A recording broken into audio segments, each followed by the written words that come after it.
Kurang daya tumpuan dan hyperaktif atau ADHD, Attention Deficit Hyperactive Disorder dan disleksia bukanlah batasan bagi insan yang cintakan ilmu untuk menggenggam segulung ijazah falsafah kedoktoran menyedari masalah pembelajaran yang dihadapi golongan ADHD dan disleksia.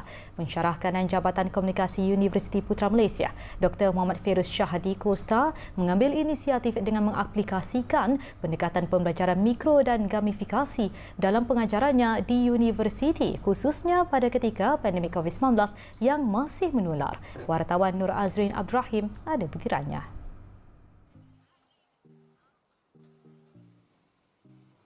Data penyelidikan di luar negara menunjukkan sekurang-kurangnya 60% kanak-kanak yang mengalami gejala ADHD menunjukkan gejala itu pada dewasa.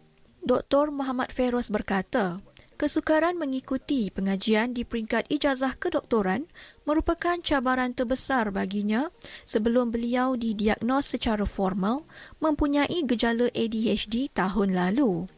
Graduan ijazah kedoktoran pentadbiran perniagaan dari Universiti Kebangsaan Malaysia itu berkata, proses pengajaran dan pembelajaran tradisional sangat mencabar bagi penghidap ADHD, berikutan mereka mempunyai kesukaran untuk menumpukan perhatian. Justru, pendekatan pembelajaran dalam kuantiti kecil serta gamifikasi dalam pembelajaran mikro adalah kaedah lebih berkesan kerana memerlukan bahan bacaan ringan serta dapat dilakukan dalam masa singkat. Dalam kuliah saya banyak buat aktiviti yang lebih menyeronokkan, kira fun untuk pelajar. Berkongsi pendapat, gunakan lagu-lagu, lagu-lagu online ataupun lagu-lagu trendy, penceritaan visual dalam Padlet. Sekarang ni Padlet banyak digunakan, so saya encourage pelajar-pelajar untuk menggunakan visual dan gambar-gambar masing-masing untuk buat penceritaan.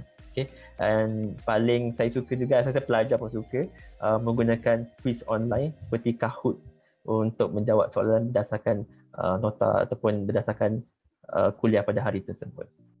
Dalam pada itu, Dr. Muhammad Feiruz turut aktif dalam aktiviti meningkatkan kesedaran mengenai ADHD dan disleksia. Perkongsian pengalaman yang dialaminya melalui penulisan artikel, penghasilan video pendek serta menjadi tetamu undangan di media sosial diharap dapat mengurangkan stigma dan diskriminasi terhadap golongan berkenaan. Saya rasa sekarang disebabkan ramai pengguna TikTok, saya rasa semua orang menggunakan TikTok dan sekarang saya cuba mula menggunakan TikTok, rakaman ringkas menceritakan ADHD dan juga disleksia.